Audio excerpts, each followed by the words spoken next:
Assalamu alaikum students. Today we will discuss about exercise of unit number 15.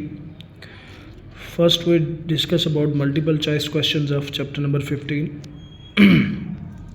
First question हमारे पास है volume occupied by 15 moles of ammonia gas at RTP. Room temperature pressure कहते हैं RTP को.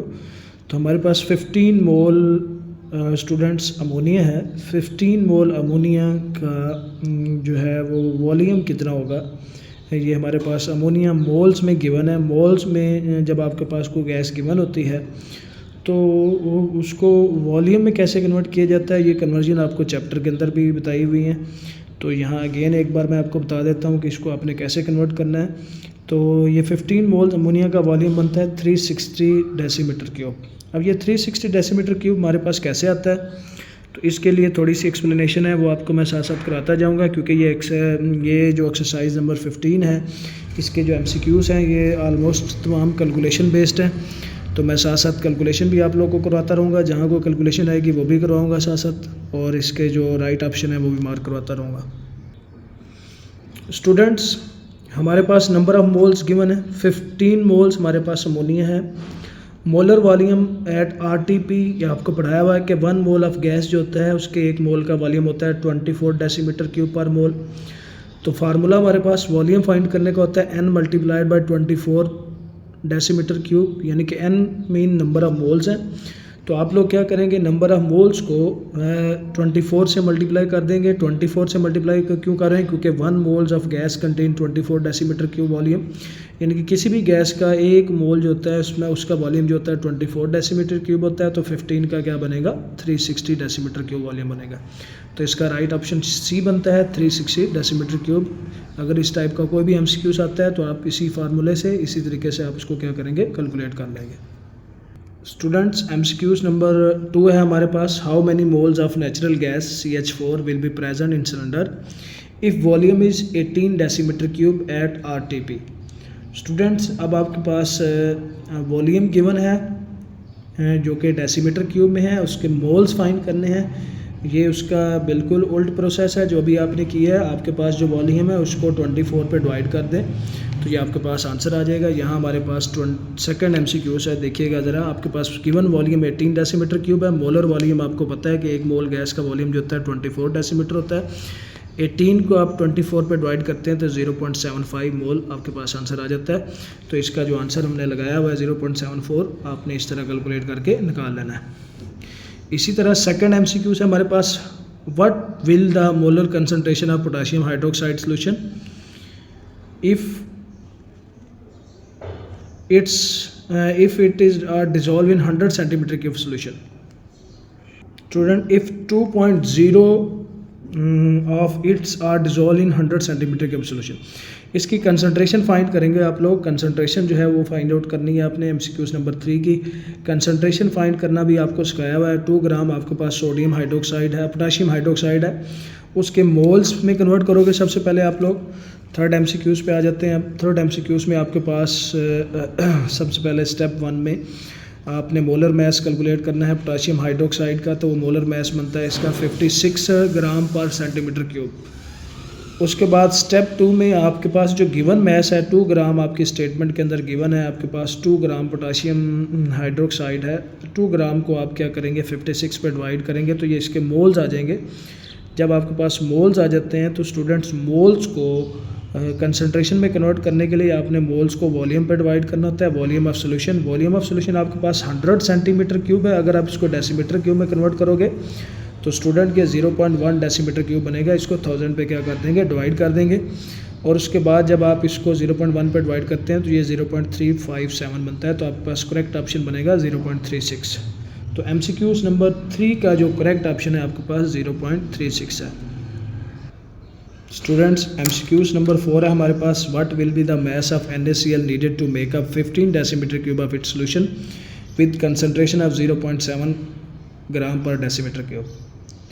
यहाँ इस MCQs के अंदर स्टूडेंट्स आपको वॉल्यूम गिवन है जो कि डेसीमीटर क्यूब में है, और उसके साथ आपके पास कंसंट्रेशन गिवन है जो कि आपके पास 0.7 ग्राम पर डेसीमीटर क्यूब है. आपने मैस निकालना है. बहुत ही आसान न्यूमेरिकल है, छोटा सा न्यूमेरिकल है, आपने सिंपल वही फार्मूला यूज़ करने हैं जो आप लोग पहले कर चुके हुए हैं।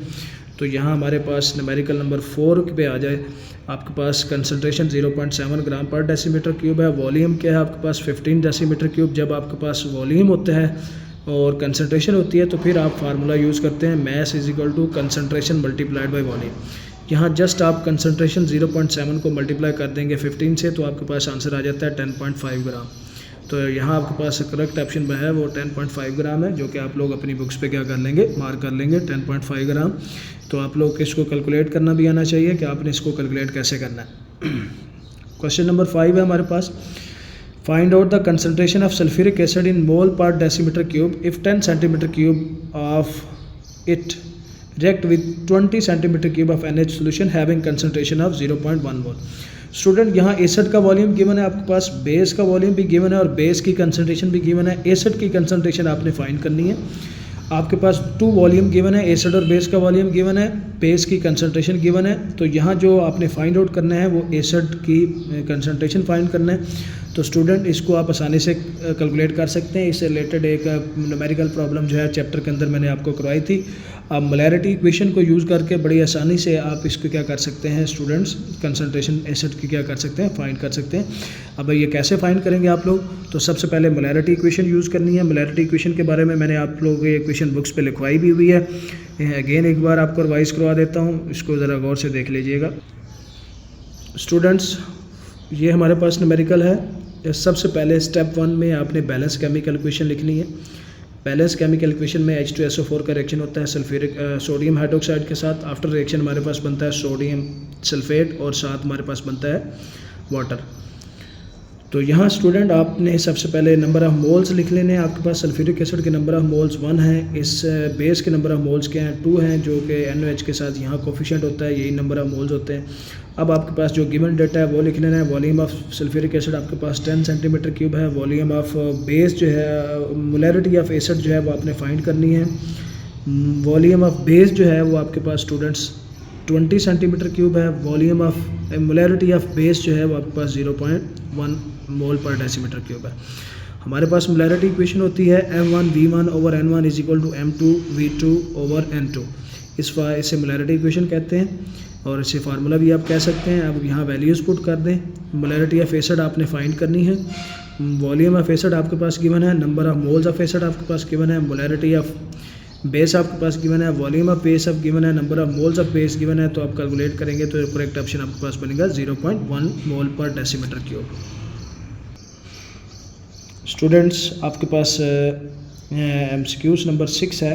If the molar mass of compound is 178 gram per mole and its empirical formula is C3H5O3, what is its molecular formula?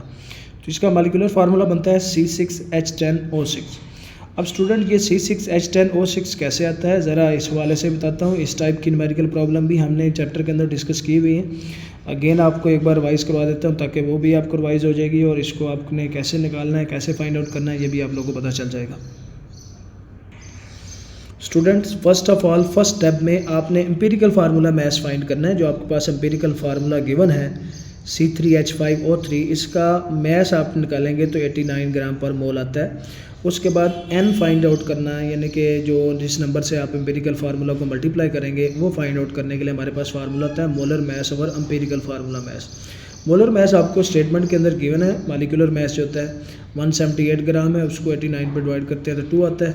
Step 3 के अंदर आप क्या करते हैं, n को मल्टीप्लाई कर देते हैं किसके साथ, एम्पिरिकल फार्मूला के साथ। तो आप n 2 से मल्टीप्लाई करोगे 3 से तो 6 हो जाएगा, 5 से मल्टीप्लाई करेंगे तो 10 हो जाएगा, फिर 3 को 2 से मल्टीप्लाई करेंगे तो 6 हो जाएगा। तो आपके पास जो मॉलिक्यूलर फार्मूला बनेगा वो C6H10O6 बनेगा। ये करेक्ट ऑप्शन है। इसके बाद हमारे पास MCQs नंबर 7 है। When natural gas burn in air which component is limiting reactant. Students जब आप नेचुरल गैस को एयर में बर्न करते हैं तो डेफिनेटली एयर जो होता है वो एक्सेस रिएक्टेंट होता है। एयर आपके पास एक्सेस रिएक्टेंट है, वाफर मिकदार में मौजूद होता है। और जो नेचुरल गैस होती है स्टूडेंट्स वो आपके पास क्या होती है, लिमिटिंग रिएक्टेंट होती है। तो यहाँ लिमिटिंग रिएक्टेंट आपके पास क्या होगी, CH4 होगी, क्योंकि वो कंज्यूम हो जाती है। ऑक्सीजन एटमॉस्फेयर में एक्सेस अमाउंट में मौजूद होता है तो वो कभी भी कंज्यूम नहीं होता। इसके साथ लास्ट MCQs है जो कि बहुत आसान है। If actual yield of compound is 0.198 gram while theoretical yield is 0.217 gram, what will be the percentage?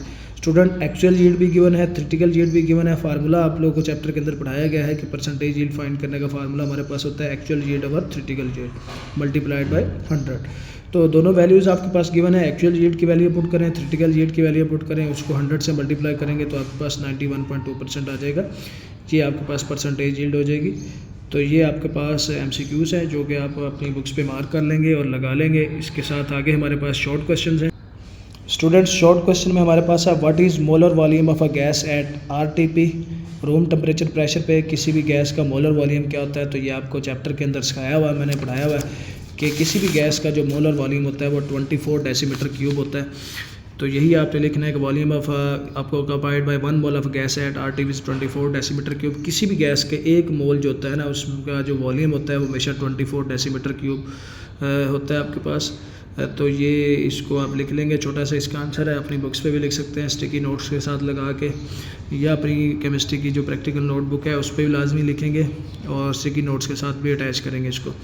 इसके साथ सेकंड क्वेश्चन है हमारे पास, जो सेकंड क्वेश्चन है वो है how does concept of molar volume useful for us.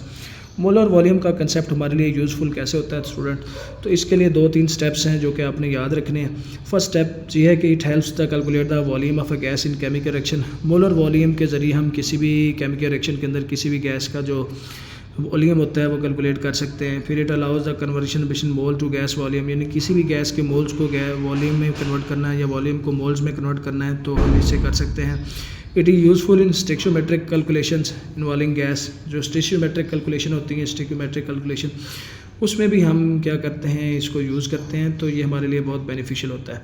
Next question number 15.3 है how does molar volume relate to Avogadro's law. Molar volume Avogadro law से कैसे रिलेट होता है। According to Avogadro's law, equal volume of all gases at same temperature pressure contain equal number of molecules। यानी कि किसी भी gas को RTP रखते हैं तो उसमें इक्वल नंबर ऑफ़ वॉल्यूम्स होते हैं। यानी कि उसमें एक मोल ऑफ किसी भी गैस का 1 मोल जो होता है उसमें उसका वॉल्यूम कितना रहता है, 24 डेसीमीटर क्यूब रहता है। और उसमें पार्टिकल मॉलिक्यूल की तो आधा क्या होती है, एवोगैड्रोस नंबर होती है। तो इसलिए ये दोनों एक दूसरे से क्या होती हैं, रिलेटेड होते हैं। 24 डेसीमीटर क्यूब किसी भी गैस की वॉल्यूम में जो नंबर ऑफ मॉलिक्यूल्स होंगे तो वो 6.02 मल्टीप्लाई बाय 10⁻23 होंगे।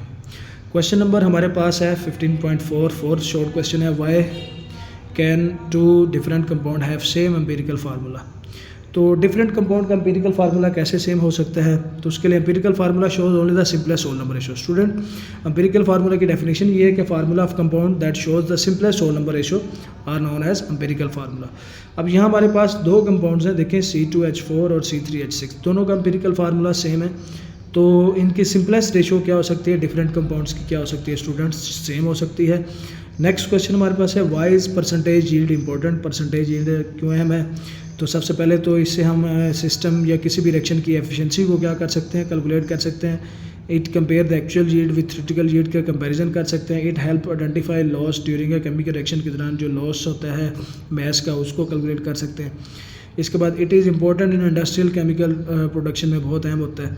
क्वेश्चन नंबर 6 है हमारे पास what is concentration of solution in mole per decimetre cube contain 49 gram of sulphuric acid in 1 decimetre cube. यहाँ आपने कंसनट्रेशन फाइंड करनी है स्टूडेंट। फर्स्ट ऑफ ऑल आप क्या करोगे, मैस आपके पास गिवन है 49 ग्राम है। मोलर मैस सल्फ्यूरिक एसिड का निकाल लेंगे जो कि 98 ग्राम पर मोल होता है। तो मोल्स निकालने के लिए गिवन मैस को मोलर मैस पे क्या कर दिया जाता है, डिवाइड कर दिया जाता है स्टूडेंट्स। तो आपके पास वॉल्यूम डेसीमीटर क्यूब में गिवन है। तो कंसनट्रेशन को जब भी कन्वर्ट करना होता है, फाइंड आउट करना होता है, तो मोल्स को हम वॉल्यूम पे क्या करते होते हैं, डिवाइड करते होते हैं। स्टूडेंट यहाँ 0.5 को डिवाइड करेंगे 1 पे तो 0.5 मोल पर डेसीमीटर क्यूब कंसनट्रेशन आ जाएगी। तो ये 6 शॉर्ट क्वेश्चन है, ये भी आप लोग साथ करेंगे, MCQs को भी करेंगे, सारे MCQ सॉल्व भी करेंगे।